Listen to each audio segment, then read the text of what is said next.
Okay. Hi, everybody. We're having technical difficulties, but I'm going to go ahead and introduce our next speaker. Welcome back. And we have with us Joanna Morales from Triage Cancer, here to teach us everything we need to know about navigating insurance. And then shortly thereafter, she'll continue speaking about disability insurance. So, Joanna is hang on one second. We are going to introduce her with the slide. Can you see that? Oh, there you go. All right. Um, so, Joanna is a cancer rights attorney, speaker, and author dedicated to improving access to and ability to qualify information on cancer survivorship issues. Let's welcome Joanna to the stage. Thank you very much. I'm happy to be here with you today. So I am going to provide an overview of some of the key things we think are important related to navigating health and disability insurance. So just to start, I want to give you some background about Triage Cancer. We're a national nonprofit organization that provides education on all of the legal and practical issues that come up after a cancer diagnosis, including health and disability insurance. And we do that by providing free educational events, but we also provide free educational resources. And I mention that because throughout the presentation, I'm going to point to some of these resources and where you can go for additional help that is specific to your situation. I do also just want to mention that we have a partnership that is time limited with an organization called CoPatient. They're a medical bill reviewing management company, and they are actually providing free services to anyone who signs up through Triage Cancer's website. So they'll review your bills, make sure they're correct, help you negotiate with providers. And normally they charge for this service, and they're giving people a year free of their service. So in case this is something that's useful to you, you can sign up on our website. So when we're talking about health insurance, unfortunately, I often say that there should be a class in high school on health insurance because it's one of those things that everybody needs, but rarely are we actually taught the key information that we need to know about navigating health insurance. So if you feel like you don't understand your health insurance policy, you are absolutely not alone. In fact, only 4% of Americans could define the key terms used in health insurance. And only 40% of Americans said that they were very confident in being able to choose the right health insurance plan. And I'm going to walk you through some of those key terms that everyone should know and how to pick a health insurance plan. So those terms include things like what it costs to get medical care. And the first cost is what we have just to have health insurance coverage. And we typically pay that monthly, and that's referred to as a premium. So we pay our monthly premiums to have coverage, even if we never got medical care during the year. But then there are costs that we pay when we get certain types of care. And the first is our deductible. It's a fixed dollar amount that we pay out of pocket first before our health insurance coverage even kicks in. So the deductible is what we pay, and then the insurance will kick in and start paying for our coverage. But then we also pay a copayment, which is a fixed dollar amount that we pay each time we get certain types of care. So if you went to the doctor's office, you might have a $20 copayment. Or if you went to see a specialist, you might have a $50 copayment. Or if you went to the emergency room, you might have a $200 copayment. And that's different from coinsurance or cost share. And those are two terms that are used the same way. It's a percentage. It's the difference between what insurance companies pay for our medical expenses and what we pay for our medical expenses. So if you have an 80-20 plan, the insurance company is going to pay 80% and you're responsible for 20%. And then the term that we think that's actually most important for people to understand is their out-of-pocket maximum. And this is a fixed dollar amount that when you reach that fixed dollar amount, as you pay your deductibles and your co-payments and your co-insurance amounts, your insurance will kick in at 100% then for the rest of the year. And so it's a way to plan around a worst case scenario of the most that you're going to pay out of pocket for your medical expenses. So to give you an example of how this actually works, Dan has a policy that has a $2,000 deductible. He has an 80/20 plan, and it has an $8,000 out-of-pocket maximum.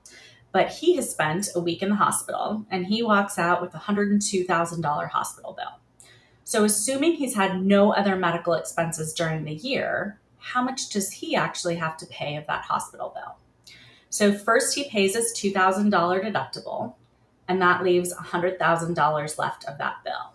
But he has an 80/20 plan, so the insurance company pays 80%, and he's responsible for 20% of that $100,000, which is $20,000.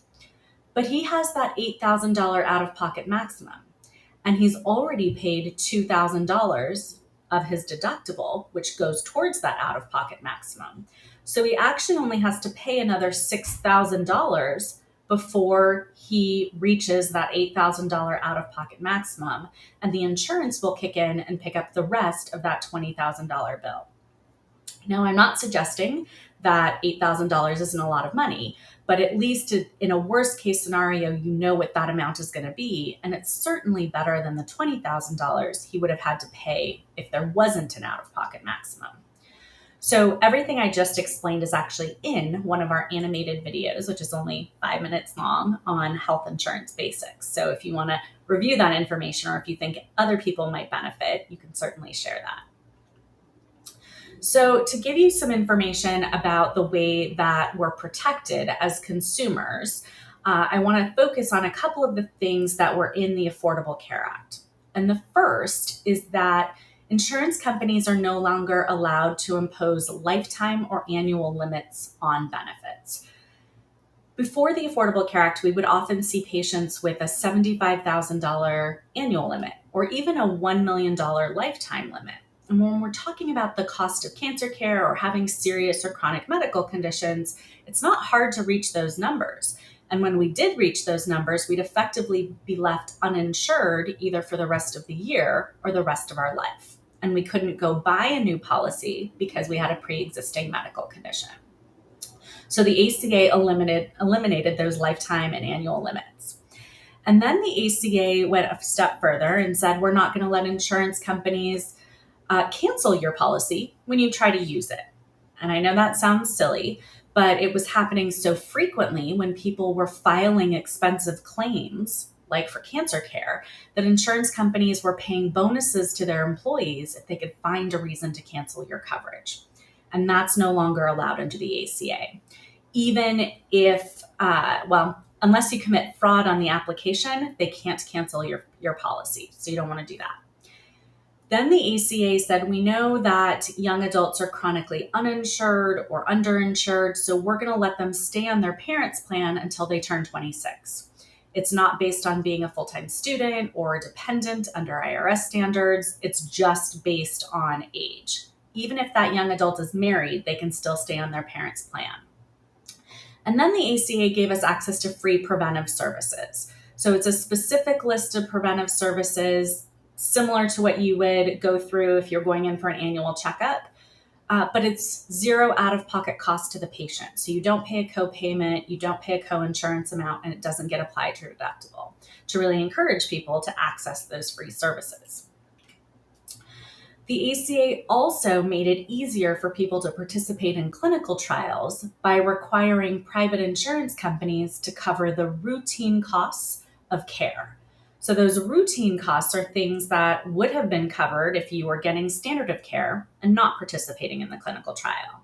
So maybe office visits to your doctor or blood work or imaging scans. All of those things that would have been covered if you were getting standard of care have to be covered by the insurance company.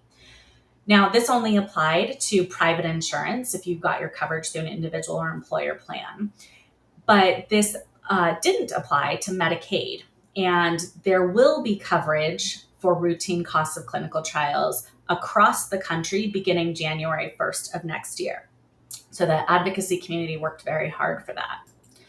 Now, Medicare and military and veterans plans also cover the routine costs of participating in a clinical trial. It's just available under different laws. Then the ACA said, we know that sometimes insurance companies deny coverage for things, whether it's surgery or a particular medication. And even though your healthcare team has prescribed those treatments, insurance companies can say, no, we're not going to cover that.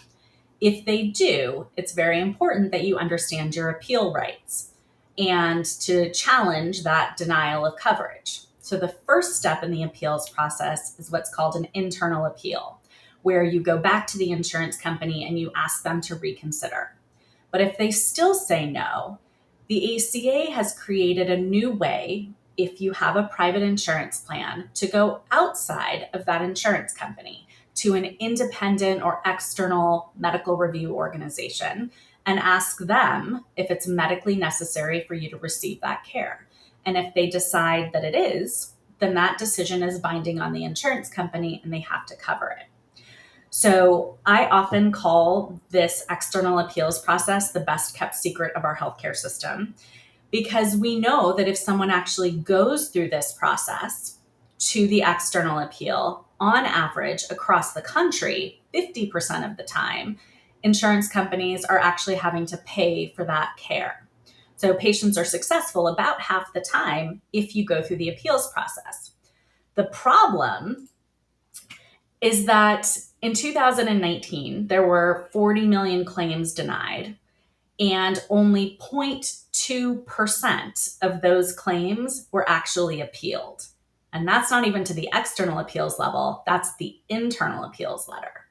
So if you think about 40 million claims and half the time insurance companies are getting it wrong, that's about 20 million claims that the insurance company should have approved if someone had actually gone through the appeals process. And unfortunately, on a practical level, what this means is 20 million claims were people who either didn't get access to the care that they were prescribed because they couldn't afford to pay for it out of pocket, or they paid for it out of pocket when their insurance company should have paid for it to begin with. So this is a huge soapbox issue for us because we want people to understand their rights to appeal and to not take no for an answer. And so we do have a number of resources available to help people navigate the appeals process. And the process is very different based on the type of insurance coverage that you have. So we do break that down in our different appeals resources to help you regardless of what type of health plan you actually have. And you can find that on our website. So the last set of consumer protections I want to talk about that were in the ACA were almost the most important. And the first was that it changed the way that insurance companies could decide how much to charge us for our policy. And that process is called premium rating. So previously, insurance companies could look at whatever they wanted to when deciding how much to charge us for our coverage. And now they can only look at four things: whether or not you're buying a policy for an individual or a family, because if you're covering more people, they can charge you more; where you live based on your zip code; your age, but they put a cap on how much more you can get charged as you get older; and then if you use tobacco, you can be charged more for your health insurance coverage. So what's missing from that list? Certainly pre-existing condition or your health history, but also your gender. Women have always been charged more than men for health insurance coverage, and that's no longer allowed under the ACA. So then the ACA went a step further and said, we're not going to let insurance companies deny you based on your age, your gender, where you live, your health history, your pre-existing conditions, or really anything else. If you can afford the policy, then they have to provide it to you. So these two things together really mean that an individual with a cancer diagnosis or any type of pre-existing medical condition can't be denied health insurance coverage and can't be charged more because of that pre-existing condition. So I want to transition for a minute to the importance of understanding your health insurance options. And I know that everybody has very different options based on where they live, their age, and other circumstances, like if your employer offers you health insurance coverage. So we do have a number of resources on our website about figuring out your health insurance options, but I'm going to walk through some highlights of things I think are important for everybody to understand. I do just want to mention we have a free webinar series Last month, we did a webinar on Medicare, which is recorded on our website. And coming up on October 15th, we have a webinar on understanding health insurance as well. So in the United States, there's only 3 places where we get our health insurance coverage. We're either getting it directly from an insurance company, we're getting it through the government, and by that I mean Medicaid, Medicare, military and veterans plans, state and local programs, but still about 50% of people in the United States get their health insurance coverage from the government. From an employer. And when we're talking about employer-sponsored health insurance, if you are leaving a job or you're losing your job, you potentially would have access to COBRA. And COBRA is a federal law that allows you to keep your health insurance coverage that you had through an employer for an additional period of time. But COBRA only applies to private employers with 20 or more employees or local and state governments. Federal employees and church-related organizations actually aren't covered by COBRA. Federal employees have access to this type of protection, but under a different law. So states do have COBRA laws, not every single state, but many, and their COBRA protection is very different across the country. So some states it only lasts 3 months, in other states it can last up to 36 months. So it's important for you to understand what's available to you based on where you live. And we do have this information on our chart of state laws. Now, Medicare is one of the 2 major federal health programs, and Medicare applies to individuals who are 65 and older and eligible for Social Security retirement benefits, and to anyone who is receiving Social Security disability insurance for 2 full years, or if you have end-stage renal disease or ALS. Those are 2 medical conditions that automatically qualify you for Medicare. Now, Medicare.gov is a very useful resource to find information about your options related to Medicare, what it covers, and what it costs. But Medicare coverage is actually broken up into 4 different parts. And generally, when you are eligible for Medicare, you have some choices. And so you have to think about which of these 2 lanes you'd like to drive down. Medicare Part A and Part B is referred to as Original Medicare. And Part A is hospital insurance, really primarily focused on when you're hospitalized. And Part B is what we refer to as medical insurance. And this covers really the core of your care. So outpatient visits, blood work, imaging scans, durable medical equipment, all of those things are covered under Part B. Now, Part D is prescription drug coverage, and those are offered by private insurance companies. So if you decide that you want to go with Original Medicare, you also have to decide if you want a prescription drug plan. And then you also have the option to buy a supplemental plan called a Medigap plan to cover some of those out-of-pocket costs that Medicare doesn't cover. Your other option in Medicare is to choose a Medicare Advantage plan, which we refer to as Part C plans. And these Medicare Advantage plans are sold by private insurance companies, and they include the coverage for Part A and Part B, and sometimes even for Part D. So if it doesn't include Part D, then you'd also need to buy a Part D plan. Now, Medicare Advantage is getting access to the same coverage, but through a managed care plan. So you aren't able to go to any doctor that you want to, the way that you can under Original Medicare that takes Medicare, but you go to a specific network of providers, and you potentially have some lower costs associated with your plan. So there are pros and cons to each lane, but these are an overarching perspective on what your choices are related to Medicare. We do have a new series of animated videos on Medicare coverage, and we have a huge number of resources to help people navigate those Medicare choices in English and in Spanish.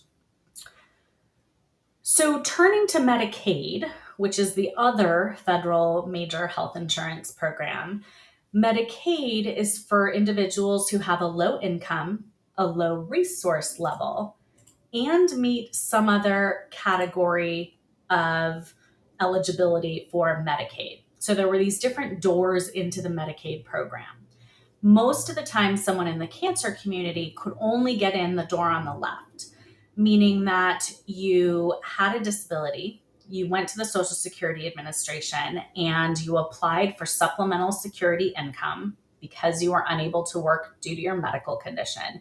You got SSI, and then you got access to Medicaid in your state. And so those were a lot of hoops for people to jump through, and really a lot of barriers to getting access to care through Medicaid. So the Affordable Care Act actually created a new door into the Medicaid program that we refer to as Medicaid expansion.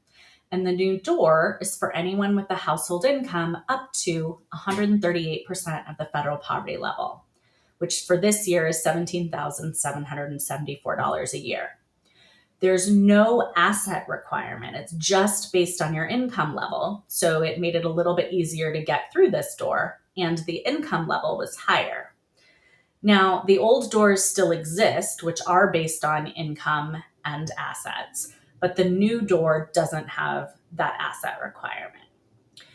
So the ACA actually made it mandatory for every state to create this new door. But then the Supreme Court got their hands on the Affordable Care Act, and they decided that it should be voluntary for states to participate. So this is what it looks like as of today. The states on the left have chosen to expand, and the states on the right have chosen not to. The states on the right represent about 4 to 5 million people who would have gotten access to coverage, but haven't because their states haven't chosen to expand. I should say that our slides are always time sensitive because there are always things changing. And this is a good example of it. All those footnotes at the bottom are changes that states have made since 2014 when Medicaid expansion was implemented. And in fact, Missouri and Oklahoma are there in red because their state programs just started July 1st of this year. The ACA also created the state health insurance marketplaces, and these are effectively insurance shopping malls. It's one place that you can go to find all of your private insurance options in your state and to see if you qualify for Medicaid in your state. But there are also some benefits to actually buying coverage through the marketplace. And the first is that there are some consumer protections, like the fact that the out-of-pocket maximum is not allowed to be higher than $8,550, which is pretty high, but it's a lot lower than what we see in some employer plans. But then there's also financial assistance that can help you pay for the plan, but also lower costs once you have the plan. So premium tax credits lower your monthly premium to help you buy the plan, and cost-sharing subsidies actually lower what you pay for your co-payments, your co-insurance amounts, and your deductibles once you have the plan.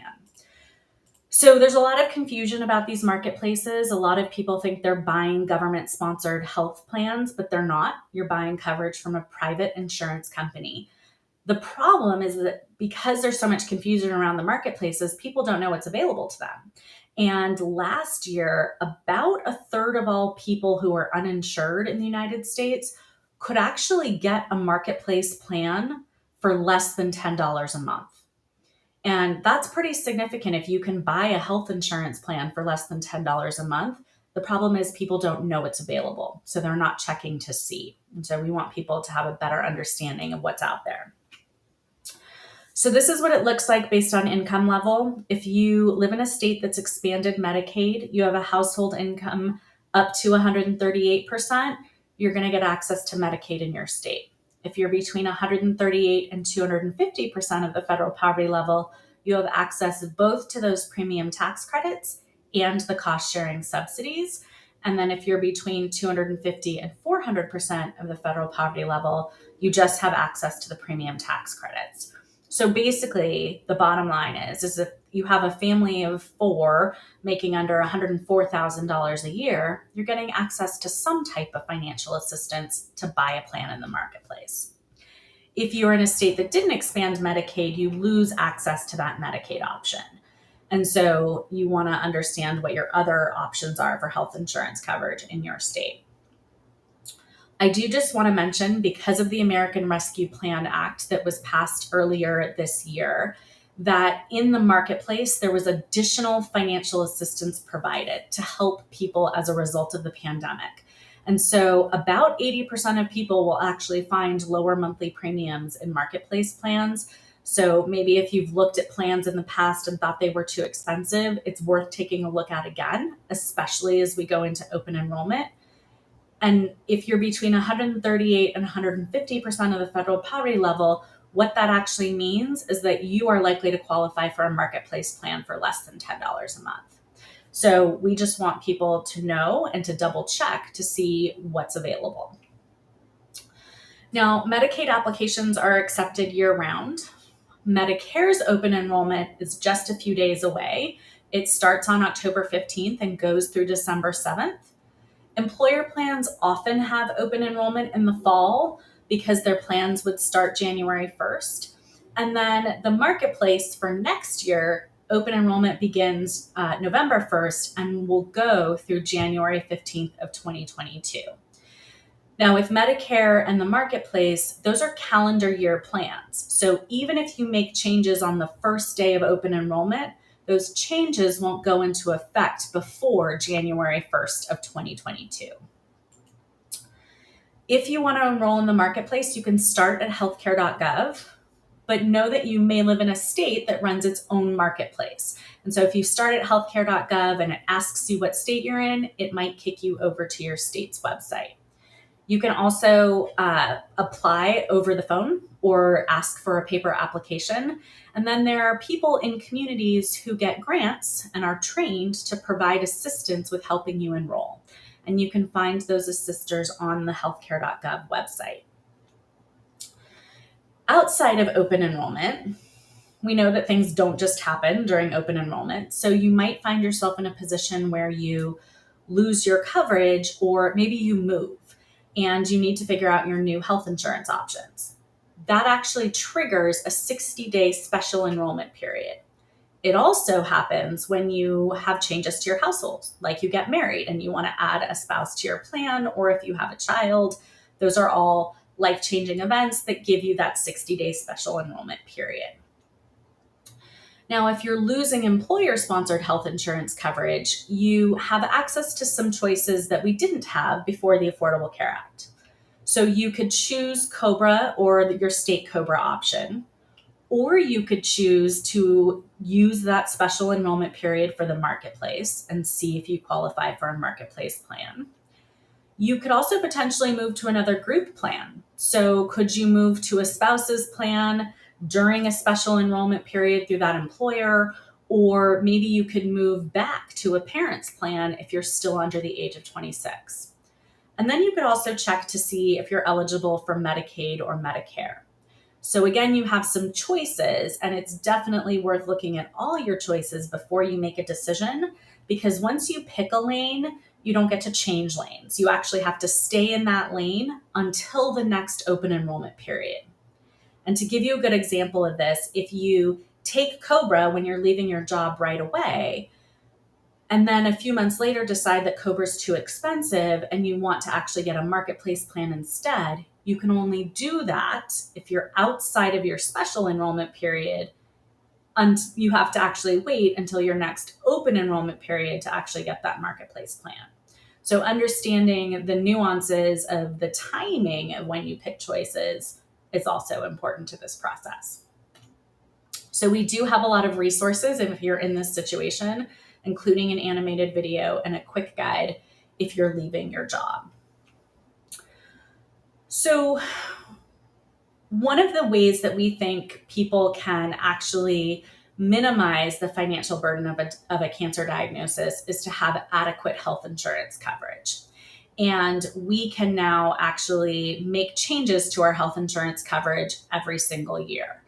And if you went to healthcare.gov, if you specifically went to the link at the bottom of the slide, which is healthcare.gov/C-plans, you would get directly to the page where you could enter in your age, your zip code, the number of people in your household, and your household income. And it would show you all the plans that are available to you based on your zip code and how much you would actually pay for those plans, including any financial assistance you're eligible for. So you don't have to create any accounts to actually see this information and see if it's worthwhile to compare with your other options. But we do want people to review their options every single year and when they're changing jobs, because your options might be better in the marketplace than what your employer offers, or vice versa. But you don't know until you actually review all of your options. So I'm going to walk you through an exercise that is useful if you're comparing your options in the marketplace, if you're comparing different plans that your employer offers you, or you could compare what your employer offers to what's available in the marketplace, and you can compare your Medicare Advantage plan options using the same exercise. So here we have 3 plans. There's a bronze plan at $173 a month and has a $6,000 out-of-pocket maximum. There's a silver level plan that's $271 a month and has a $5,200 out-of-pocket maximum. And there's a platinum level plan that's $398 a month that has an $1,150 out-of-pocket maximum. So the question is, can you tell just by looking at these options if they are cheaper than one another? So can you tell just by looking at them? No, you actually have to do the math. And the way that you do the math is that you take the monthly premium and you multiply it by 12, and then you add that to the out-of-pocket maximum. Because when we're talking about a cancer diagnosis, the chances of you hitting your out-of-pocket maximum during the year is pretty high. So that we take that cost into consideration as the worst case scenario of the most that the plan is going to cost you for the year. And when you look at these options, it turns out that the platinum level plan saves you a couple $1,000s by the end of the year, even though we get sticker shock when we see that the monthly premium is so much higher than the bronze plan. And so this is one of those ways where you could significantly lower your costs by the end of the year if you understand how to do this math for your plan choices. And it's never the same. It's always going to be about the math of the particular plans that you're looking at. But it isn't just about the overall cost. You need to make sure that any plans that you're looking at actually cover the providers and the hospitals and the drugs that you take. And so if you're picking a plan that doesn't cover your providers, that's pretty useless to you. And you're going to have to pay for those expenses out of pocket, which are going to increase your costs. So these are the other things you need to check. And healthcare.gov actually gives us the functionality to do that. You can actually put in the doctors and the facilities and the drugs that you use, and it will show you the plans that actually cover those providers, those facilities, and those drugs. And the state marketplaces have similar functionality. And if you're shopping for Medicare, you can do the same thing on Medicare's website. So we do have a lot of resources to help you pick a health insurance plan. We also just last week rolled out a new health insurance comparison worksheet to help you do this math and find this information in your plans. So these are resources that are free and available to you.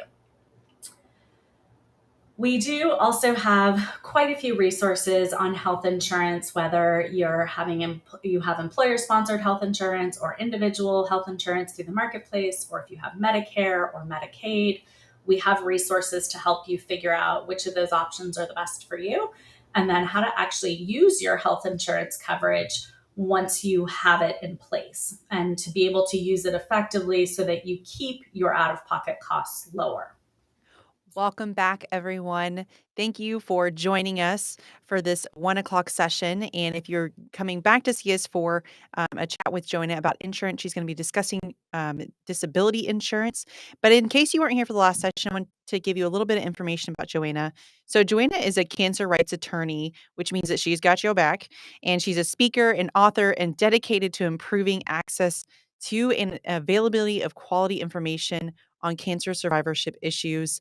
So thank you, Joanna, for helping us. The last discussion was really fascinating. We're glad that you're here. It's my pleasure. Thank you for bringing me back for yet another session. So in this next piece, we are going to transition from health insurance and talk a little bit about navigating disability insurance. And interestingly enough, we know that most people don't proactively go and buy disability insurance the way that you might buy health insurance or even life insurance or car insurance for that matter.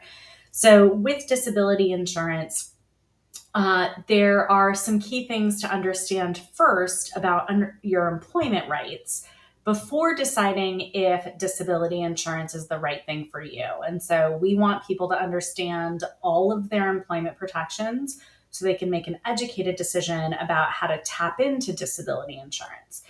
And when we're talking about employment rights, they can take lots of different forms. So there are fair employment laws that protect people against discrimination in the workplace based on their medical condition and give them access to reasonable accommodations. And reasonable accommodations are just about anything that is reasonable that can help you continue to do your job or return to work. Those laws exist at the federal level, like under the Americans with Disabilities Act or the ADA, but they also exist at the state level. So this is one of those good examples where you don't just want to know what's available to you at the federal level, but also specifically where you live, because sometimes those state or county or even local laws can be more protective than what's available under the federal law. And then there are laws that we call leave laws. And these are laws that allow us to take time off work for particular reasons, sometimes related to our medical condition. And so again, those exist at the federal level, like the Family and Medical Leave Act or the FMLA. And they also exist at the state level. Some of those laws provide unpaid leave, like the FMLA, and some provide paid leave, depending on the state that you live in. And actually, as we speak, there are discussions at the federal level in Congress right now to create a federal paid leave program. And so we are interested to see what happens with that. But we forget that we also work under employment or union contracts that might give us more information about our employment rights. And so it's very important to take a look at those documents to see if there's additional information about what you might have access to at work. And then we forget that the law just provides the bare minimum of what employers have to do. There are many employers that go way above and beyond what's required of them, and they provide additional benefits. So you might have access to a dental or a vision policy at work, or maybe a short or long-term disability policy through your employer. It'll also give you information on how you can take time off of work, whether or not you have access to sick time or vacation time or just general paid time off. Maybe your coworkers can actually donate hours of their leave to you. Those are things that are going to be specific to your employer and are usually contained in some version of an employee handbook or manual or some type of policies and procedures document. And the reason why I'm talking about this first before getting into disability insurance is every one of these laws and benefits and policies and protections, they can work on their own. They can give you access to benefits alone, but they can also work together. And so understanding how all of these things can give you the greatest amount of protection in the context of employment and potentially the greatest financial benefit and let you keep your health insurance coverage is key to taking time off from work in the most effective way for you specifically. So we do have a lot of resources related to employment to help you understand what your options are and how to navigate some of these choices before you decide if disability insurance is the best option for you. Now, I mentioned that most people don't proactively buy a disability insurance policy, but a 20-year-old has a 1 in 4 chance of dealing with a disability before retirement age. So even though we don't like to think about it, disability insurance is something that could benefit us all. But what it does is actually replace lost wages. So if you need to take time off work because of your medical condition, it pays you for that period of time that you're off. But rarely does it pay you the full amount of your salary that you would have received when you were working. Disability insurance policies can range anywhere from about 45% to about 90%. I used to say that no policy covered 100%, but I did come across one the other day that was very generous. but usually it's only a portion of what you are earning when you're actually working. And there are different types of disability insurance. So there are disability insurance options that are offered by private insurance companies, similar to health insurance. And you can buy these policies directly from the insurance company, or you can get access to them through your employer. And I mentioned that that might be an employee benefit. It is totally worth double checking to see if you have access to a policy through your employer. I can't tell you the number of people over the years who have said, I don't have that. And I sent them back to their employee manual, and it turns out that they do. And they had just forgotten about it because it was a piece of paper they signed on their first day of work, and they forgot that they had access to it because their employer paid the premiums. So it was just out of sight, out of mind.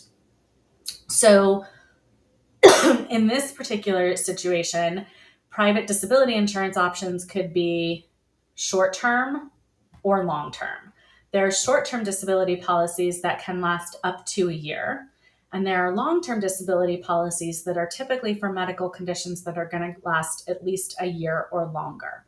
And so you might have access to one or both of these options, either through your employer or that you buy directly from an insurance company. When we're talking about private disability insurance, it's always a little bit hard to give people details about how their disability insurance policy works unless we have the policy in front of us. So these are the things that we recommend people go back and look at for their coverage. So how does the policy define disability? And that could be a very low standard of disability where maybe you're just going to be out of work a couple of days, or it could be a very high standard of disability where it's a medical condition that needs to last at least a year or longer. What are the benefits? So is it going to pay you 45% or is it going to pay you 90%? Is there a waiting period before benefits start? And then is there a date where those benefits get cut off? So those are all going to be specific to your particular policy. And then there are disability insurance options that are available at the state level that we call state disability insurance. Unfortunately, there are only 5 states, California, New York, New Jersey, Rhode Island, Hawaii, and Puerto Rico, that actually offer state disability insurance.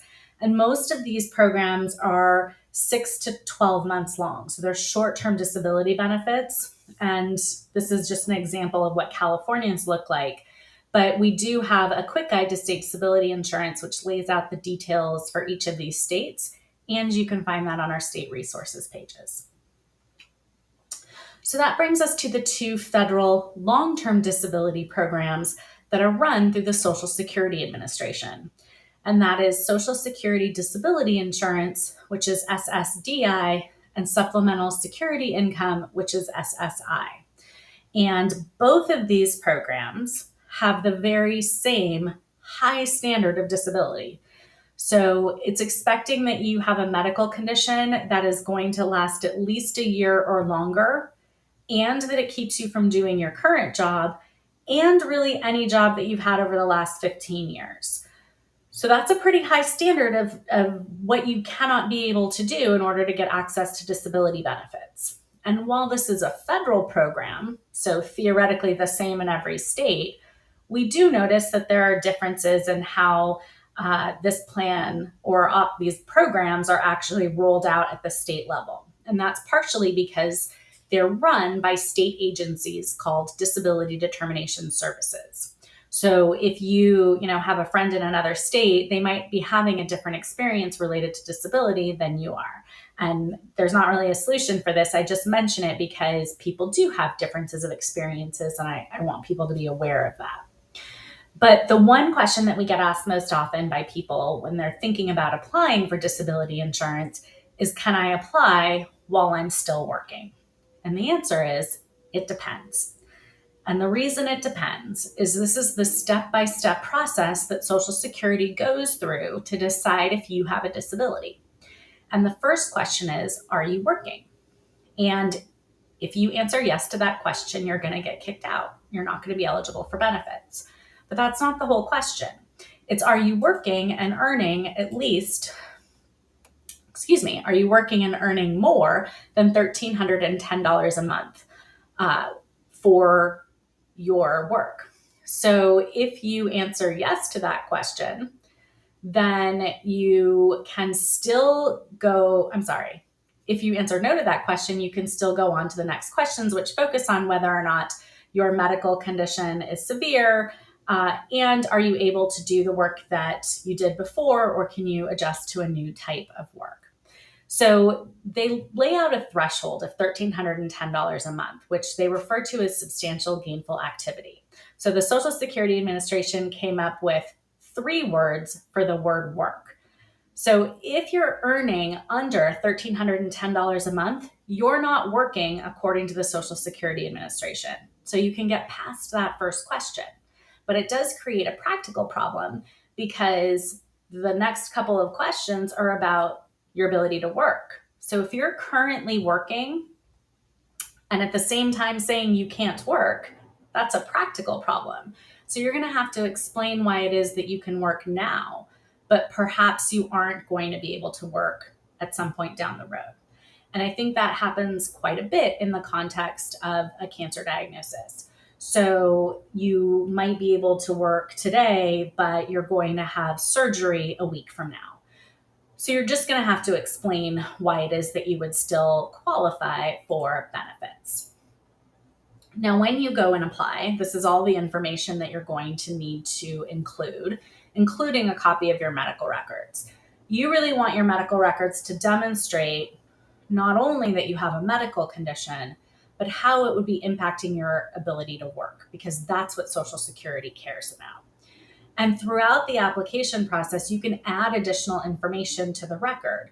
So if, for example, when you apply, you're not experiencing any side effects, but during the application process, you start to experience some side effects, you could add that information to your application. We also want people to be aware of what's in their medical records, because we want them to clarify anything that could be confusing to the Social Security Administration. So if a provider has written something like a patient is responding well, it might mean that they're responding well to the treatment, but not that they're doing well overall. And so it's important to actually talk to your healthcare team and to think about asking them to make some additional comments or clarify what they've said so that your application is as strong as possible in going into the Social Security Administration, so that they don't get confused by those types of statements. Now, the application process can take a long time. Social Security is very backlogged. And so to speed up the application process, the Social Security Administration rolled out a program in 2008 called Compassionate Allowances. And this program is effectively a list of medical conditions where if you have a medical condition on this list, you're presumptively eligible for disability benefits, which is totally not the same thing as saying you automatically qualify. So you still are going to have to explain how your medical condition is impacting your ability to work. And even if your application is sped up in the process, you still have a 5-month waiting period for SSDI. Now, there are some differences between the two programs. Supplemental Security Income, SSI, is for individuals who have a low income level, a low resource level, meaning their assets, and that you have a disability. So across the country, you receive $794 a month from SSI for 2021. But know that states can supplement that amount. But even California, which is one of the highest state supplements, you're only receiving a total of $954 a month from SSI. So we're not talking about a huge amount more money that is being added to that base federal amount. But because the application process can take a while, Social Security will pay back payments. And back payments go from the date that your application was approved back to the date that you applied, as long as Social Security decides that your disability began on or before the date that you applied. So you could potentially be eligible for those back payments. And anyone who qualifies for SSI automatically qualifies for Medicaid because you have that same low income and low resource level as Medicaid requires, except in 9 states that are listed at the bottom of the slide. But even in those states, you'll still qualify for Medicaid. It's just you have to take some additional steps. It's not automatic the way it is in other states. Now, SSDI is for individuals who have worked and paid into the Social Security retirement system. And you have to have done that recently. Basically meaning that you have to have worked at least 5 of the last 10 years and paid into Social Security retirement. So we call that the recent work test to be able to draw on SSDI. Now, you're still going to get your retirement benefits when you retire. It's just that you can't draw on SSDI if you haven't worked recently. The amount that you get from SSDI each month is based on what you've earned over your work history. But even if you're Bill Gates and the richest man on the planet, you're still only going to get a maximum of $3,148 a month in 2021. Now, I mentioned that SSDI has a 5-month waiting period. And there is literally nothing that makes less sense in all the laws and programs that we talk about, because you can't be able to work and don't have income coming in, but you have to wait 5 full months before getting your first check from SSDI in that 6th month. So that waiting period can cause a lot of challenges for people. But SSDI will not only pay you back pay from the date of approval to the date of application, it will also pay you up to 12 months of retroactive payments. So if your disability began before you applied, they'll go up to 12 months retroactively and pay you those months as well. SSDI is tied to Medicare, whereas SSI is tied to Medicaid. When you're receiving SSDI for 2 full years, you then become eligible for Medicare, which also can cause a lot of challenges for people. And so there is a bill, or there has been a bill in Congress for a number of years to eliminate the 5-month waiting period for SSDI and the 2-year waiting period for Medicare. There is not currently one at the moment. There is only one proposed to do that specifically in the context of metastatic breast cancer. So this is something that the advocacy community has been fighting for a while, but we don't have a federal bill yet. So then what happens when you're in that 5-month waiting period? What are your options for bridging that gap? And the first option is that you could apply for SSI at the same time. If you don't have any income coming in because you're not working and you don't have a lot of resources, you could potentially qualify for SSI first and then start to receive those monthly payments to get you through that 5-month waiting period for SSDI. Then your SSDI benefits will kick in that 6th month. For most people, once the SSDI kicks in, you actually get kicked off of your SSI because you have too much income to qualify for SSI moving forward. But if your SSDI monthly payment is lower, you might actually still qualify for SSI and are able to keep both moving forward. And then if you're in a state that has state disability insurance, you could apply for that first and start that process and start to receive those benefits pretty much right away. And then apply for SSDI. And then once you get through the application and the 5-month waiting period and your SSDI begins, the state disability insurance is covering that gap in time. You could also do the same thing if you had a private short-term or long-term disability policy through an employer. You could apply for those right away. Generally, you start to receive them relatively quickly after you apply, and that can carry you through the period of time you're waiting for SSDI to start. Now, in addition to the application process, unfortunately, about 65% of applications are denied the first time around. So it's very important for you to understand your rights to appeal those denials. And this is the appeals process. You actually have to go through the time frame that they require an appeal in writing. And the first step in the appeals process is actually to request them to reconsider.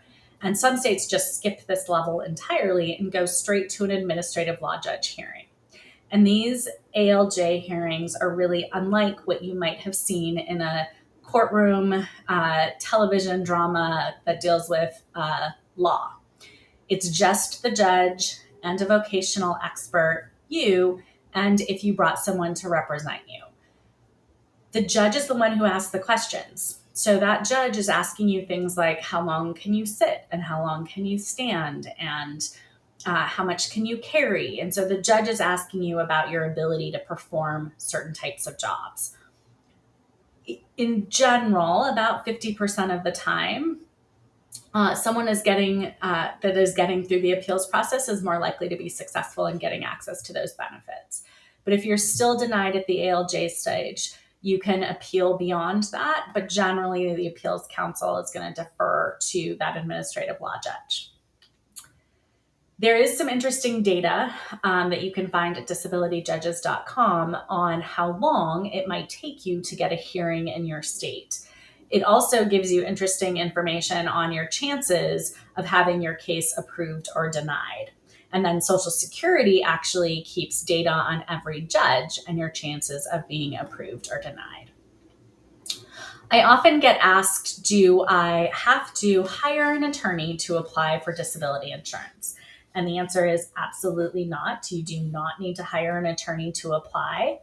I will say, though, if someone is going to an ALJ hearing for the Social Security Administration, that I would, if it were me, actually hire an SSDI appeals attorney. And the reason why is that that's a pretty collegial environment. The judges and the lawyers and the vocational experts are really spending every day together in the work that they're doing. And so having someone who is familiar with the judges and the experts and know the way that the judges want the information presented or the types of questions that the judges are going to ask can only be helpful. But it is absolutely not necessary. You can go into those hearings on your own and talk to the judge about how your medical condition is impacting your ability to work. If you did decide that you wanted to hire an attorney, you can do that. You can look at some of these resources to find specific disability attorneys. It's not the type of area of law where you want to ask your neighbor tax attorney to help you. You want someone who's familiar with this particular process. When someone does hire an attorney, it's important to know that those cases are handled on contingency, which means that the attorney only gets paid if you win your ALJ hearing and you get access to benefits. Otherwise, you don't pay the attorney. And what the attorney earns is only 25% of any back pay that you're owed, but capped at $6,000, which is generally pretty low compared to what you pay an attorney for some other areas of law. And to protect people, the attorneys actually get paid directly by the Social Security Administration so that people aren't being taken advantage of in this system. Now, I do just want to talk for a minute about how private long-term disability can interact with Social Security disability insurance. For someone who has access to a long-term disability policy, like through an employer, you might get access to that coverage right away. So if you have to take time off for a medical condition, your employer's plan might only have a 5-day waiting period, and then you can start getting benefits. And you start doing that because your HR department gave you the paperwork, and you start receiving those benefits. And then a few weeks later, that long-term disability company might send you a letter saying, we want you to apply for SSDI. And in fact, if you want to keep receiving our benefits, you have to. But we'll even offer you an attorney to help you with that process. So all of that is permissible. But there's a nuance to this. Once you start receiving those SSDI benefits, you might be owed back payments and maybe even retroactive payments, depending on how much time has passed before you actually get approved by SSDI. And then you get that first check, and it could be potentially a lot of money, and you get excited and you feel like you can actually pay your bills, and you do that. And then a couple of weeks later, the long-term disability company will send you a letter and say, please pay us back our money. And if you've spent that money and can't pay them back, they could potentially put a lien on your benefits moving forward. And unfortunately, there's very little that you can do at that point. And so we want people to know that there's a possibility that you might have to pay back the back payments and retroactive payments to the long-term disability company, because effectively you're getting paid twice for the same period of time you've been off. So your long-term disability policy has already paid you for those months, and so that money is actually owed back to that company. We just want people to know and to check with the long-term disability company to see how much you owe them before spending that back payment check. Now, moving forward, you can receive both your private long-term disability and Social Security disability. So let's say, for example, that your long-term disability company pays you 90% of your salary. But what you would get from SSDI is only 50% of your salary.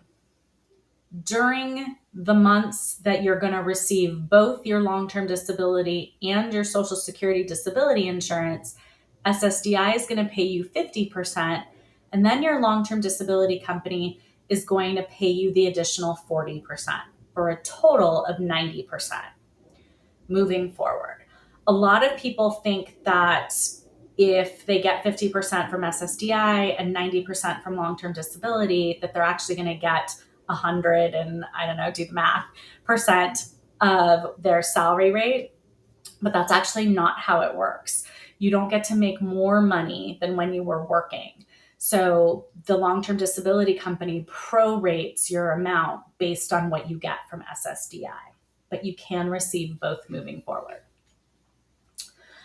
Another question that we get asked quite a bit is, are my SSDI benefits taxed? And the answer is, it depends. And the reason why is because it's going to depend on your household income. If your household income is higher, you will have to pay some taxes on your SSDI benefits. But if you're receiving SSI, you don't pay federal taxes on your SSI benefits.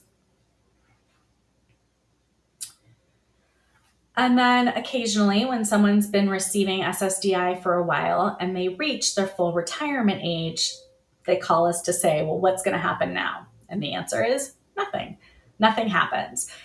Your SSDI benefits actually just convert into retirement benefits according to the Social Security Administration. And in most cases, you actually continue to receive the same amount of money. It's just internally with Social Security, they're going to treat them as retirement benefits instead of disability benefits moving forward. And then sometimes after someone has been out on disability for a while, they get concerned that they're going to lose access to their disability benefits when Social Security reviews their medical condition. So the question becomes, well, how often does that happen? And Social Security does review medical conditions based on a specific time frame. So in your award letter, which is the letter that they send to you, that says you're going to receive disability benefits, they tell you what the review period is going to look like. If you have a medical condition where improvement is expected, your review period will be 6 to 18 months after approval. If it's possible that there might be improvement in your medical condition, they're going to check on you every 3 years. If improvement isn't expected, then they're going to check on you every 5 to 7 years. But I've already told you that Social Security Administration is pretty backlogged, so it doesn't necessarily happen exactly on this time frame. But when they do review your medical condition, it's very similar to the application process. They're going to look to see if your medical condition still impacts your ability to do your job. And if they decide that it isn't, you can still appeal that decision using the same appeals process that I just talked about. So even if they decide that you're not eligible anymore, you can still appeal that decision and they continue to provide you benefits during that appeal process.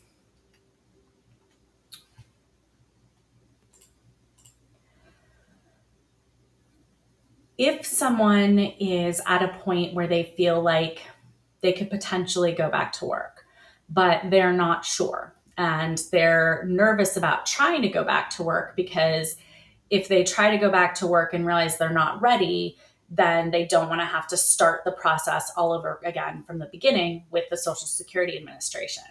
And Social Security anticipated this, and they created a whole series of programs called work incentives to help people get back to work. And so it includes things like job coaching and vocational rehabilitation and resume review services.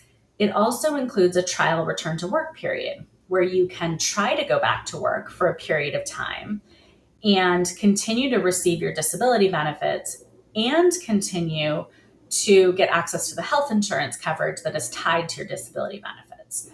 So if you start to work, you are allowed to work 9 months within a 5-year period of time before they'll transition you off of disability benefits. But even then, if you find at some point that you're unable to work again, you could come back to your benefits and have them reinstated without having to start the application process over from the beginning. So there are a number of these different type of work incentives that you can actually find on the Social Security website.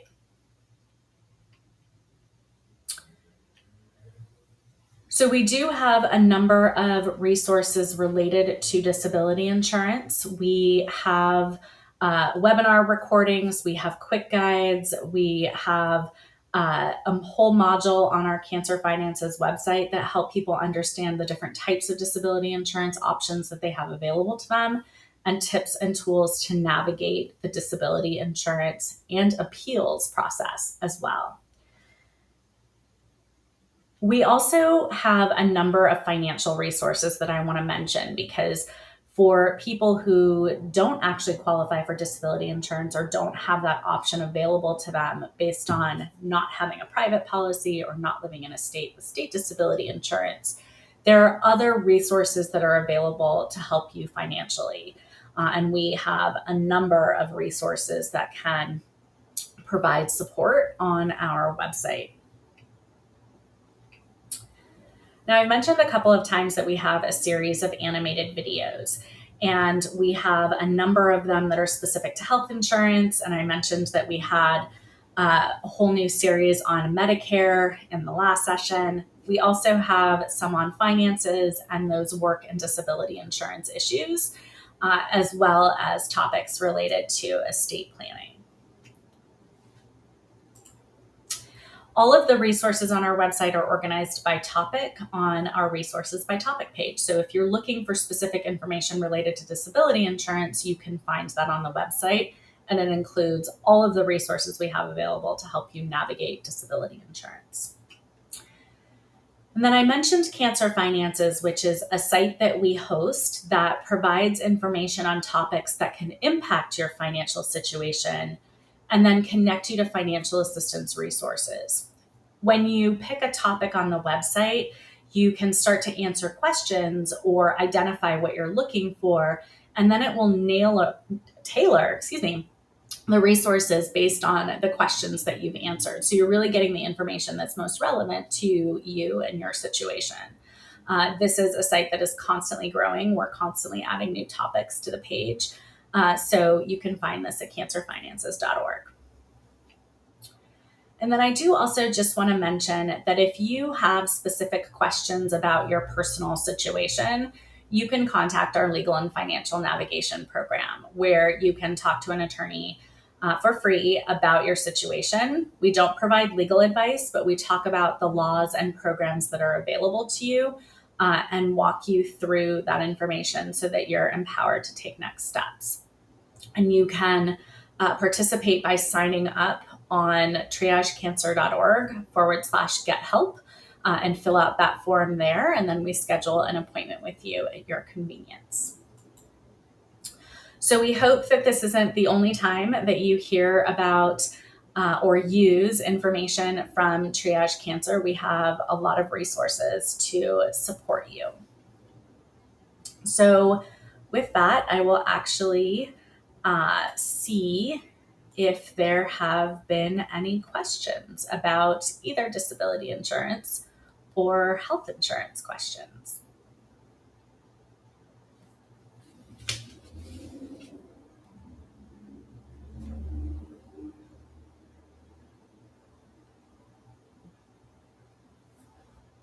there. Thanks, Joanna, for sharing all the information. It's super helpful. And actually, we do have some questions. We have one in the chat that just came in. Sharon uh, Nitsky. I hope I'm pronouncing that right. If you are on long-term disability, is that considered income? Well, that depends a little bit on what we're talking about, but generally, yes. So, if we're talking about income related to qualifying for financial assistance in the marketplace, for example, that would be considered household income. I also mentioned that if you're receiving Social Security disability insurance, you might have to pay taxes based on your household income level. With long-term disability, whether or not you pay taxes, that's private. It's based on whether or not if you paid for the long-term disability benefits or not, and if those payments were made pre-tax, like taken out of your paycheck through your employer, or you paid for that post-tax. Okay, Sharon says it's through her employer. Yeah, so whether it is still considered income, but whether or not you include them in your taxes and whether or not you have to pay taxes for them is whether or not those dollars are pre-tax or not. Generally, anytime something is paid for pre-tax, you're going to have to pay taxes for on the back end. If you pay taxes for it on the front end, then you don't have to pay taxes on it again on the back end, like on federal income taxes. Very good. Thank you so much. If I have one from Nikki Doyle. So she says, so great. Thank you. If I qualify for SSDI, but I have medical insurance through my spouse, do I need or have to switch to Medicare? So generally, you don't have to switch to Medicare. You're going to qualify for it automatically once you've been receiving SSDI for 2 years. But if you still have that employer plan, that's actually a moment to decide, is the employer plan better than Medicare? Maybe Medicare would be better and less expensive than the employer plan. So you have to actually do some math to compare those options. You also want to compare the coverage between the two plans.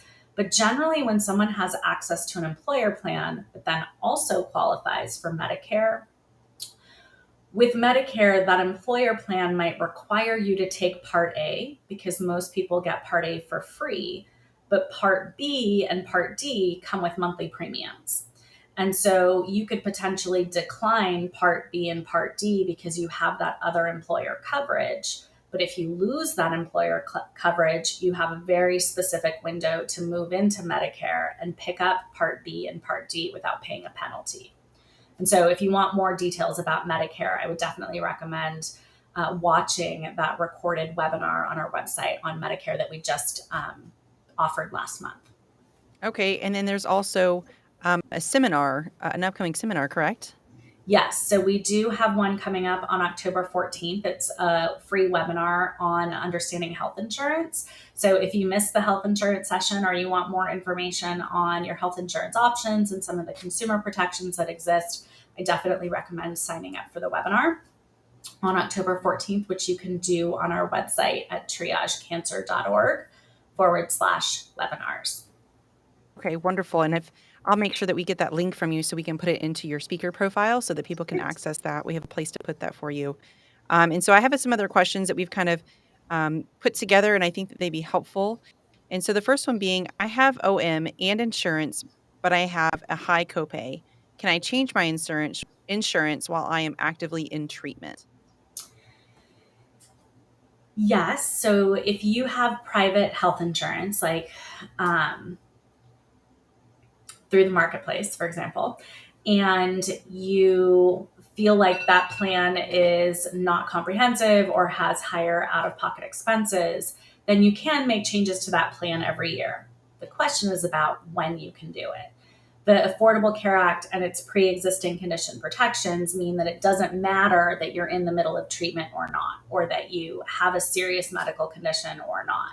But timing does still matter because if we're talking about the marketplace, you can't just decide in the middle of the year you want a marketplace plan. You have to wait until open enrollment to sign up, unless you qualify for one of those special enrollment periods, like you've moved and you need to change plans, or you've added members to your family and you need to change coverage, or you are losing health insurance through an employer. Those would all be reasons that you could get a special enrollment period where you have 60 days to get a marketplace plan. Okay. Very good. Thank you for that information. And I have here, what do I do when my scans are not approved and I have appealed? So I would ask, have you appealed only with inside the insurance company at the internal appeals level, or have you also gone through an external appeal? If you've also gone through an external appeal and that independent medical review organization has said it's not medically necessary for the insurance company for you to get that care and for the insurance company to cover it, then at that point you've exhausted the appeals process. But most people only go through the insurance company appeals process and don't tap into external appeals. And that's what we talked about a little bit in the previous health insurance session. So if you didn't participate there, I definitely recommend watching the recording of that session at some point. But we do also have quite a few resources on appeals, depending on the type of plan that you have access to, on our website. Perfect. And I've got another question. What can I do if I live in a state that offers coverage? How can I get connected with the advocacy community? I'm not sure I'm clear on the question of a state that offers coverage for what? What are we talking about? Are we talking about disability and state disability insurance? Or maybe it's a reference to Medicaid. So whoever asked the question, if you can elaborate for me a little bit, then I will try to answer. Sure, sure. Okay, so then we have another one from Sharon. And so she says, I just turned 64. I qualify for SSDI, I'm told. Also, can go on short term disability through my employer. I get paid 100% of my salary for 13 weeks, then 50% for 13 weeks. Then go on long term disability, which pays 50% of my salary until approved. Then they determine, then they terminate you. But if I do all that, it probably wouldn't pay to try and collect SSDI, correct? So I'm just paying a little attention to the math. So if if your long-term disability only pays you 50% of your salary, uh, it's still worth checking to see what SSDI would pay you, because if it pays you any amount more than 50%, it is worth doing both. But also, as I shared, with SSDI and long term disability plans, sometimes the plans make you also apply for SSDI. And the reason why is they want, if you're owed SSDI, they'd rather SSDI be paying you at least a portion of that than they continue paying you. So they want you to actually go through that application process. So it's going to depend actually on your policy and if they make you apply for SSDI. And also, Sharon, if you want to talk more with Joanna, there's an exhibitors booth that you can connect with Joanna through. So please feel free to reach out to her to ask her more questions, because I feel like they can get very granular on what your needs are. So the next question is, oh, go ahead. I'm sorry. I was just going to say absolutely. And then also people can reach out to our navigation program. So even if you don't have a question today, if you do, you realize you have one tomorrow or next week, you can always contact our navigation program. Perfect. Thank you so much. I've got another one here. My employer pays a portion of my insurance. I need to go on medical leave because of my OM. How does this affect them paying part of my premium? So it kind of depends on the type of leave that you're going to go out on.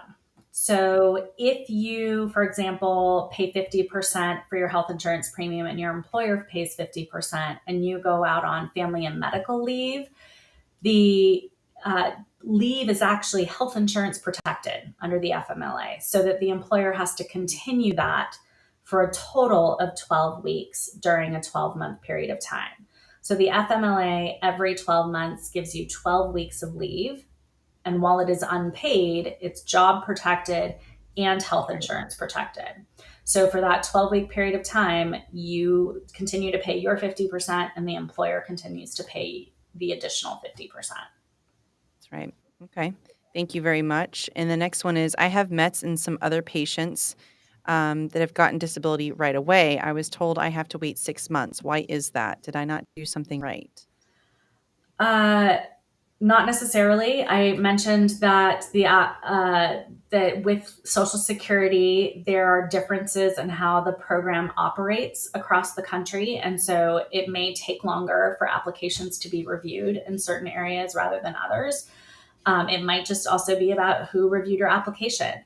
And so that's why it's really important when you are applying to provide as much information as you can that explains your medical condition and how it's impacting you specifically and your ability to work. And so, unfortunately, there isn't a better way to handle that process. But if it is taking a long time and you get denied, to go through the appeals process, because even though that seems like it's more work and might take even longer, you might be owed quite a bit of back payments and retroactive payments. So it's worth seeing the process through to the end because you might be owed back a lot of money. It amazes me how much knowledge you retain in this subject. It's just fascinating to me. So very cool. Thank you for answering. I have another. Can I get disability if I am blind in my OMI, but I can see out of the other? I have a hard time working on the computer and doing my job well. I'm afraid I will get fired. That's a great question. So there's a couple parts to that. So the first part is about if you're working and you're having challenges continuing to be able to do your job effectively, that's where reasonable accommodations could potentially come into play that can help you continue to do your job. So understanding how accommodations might be helpful to you is sort of step one. But then if you feel like and the ADA protects you against discrimination in the workplace as well as giving you those reasonable accommodations. So if you feel like you might be treated differently because of your medical condition, it's important to understand that too. And that state fair employment laws might be helpful as well. But then if you think that you are wanting to apply for disability, you're going to have to explain how your medical condition is keeping you from working.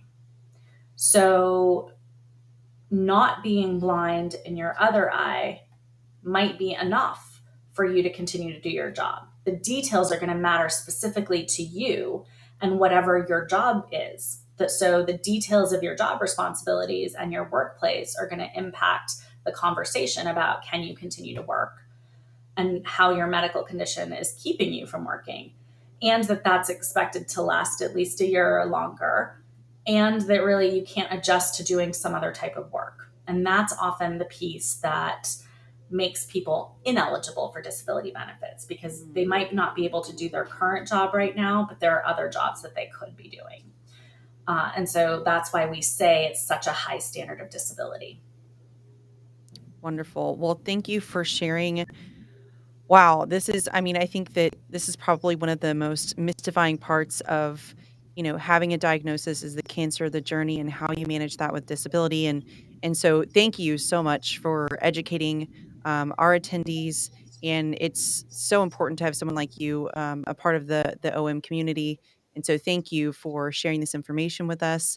And again, if you have any questions for Joanna, feel free to reach out during the program. I know that you can connect with her as a guest or attendee through the app. You can connect with her on her speaker profile.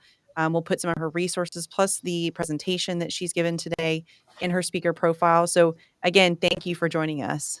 It's my pleasure. Thank you for having me.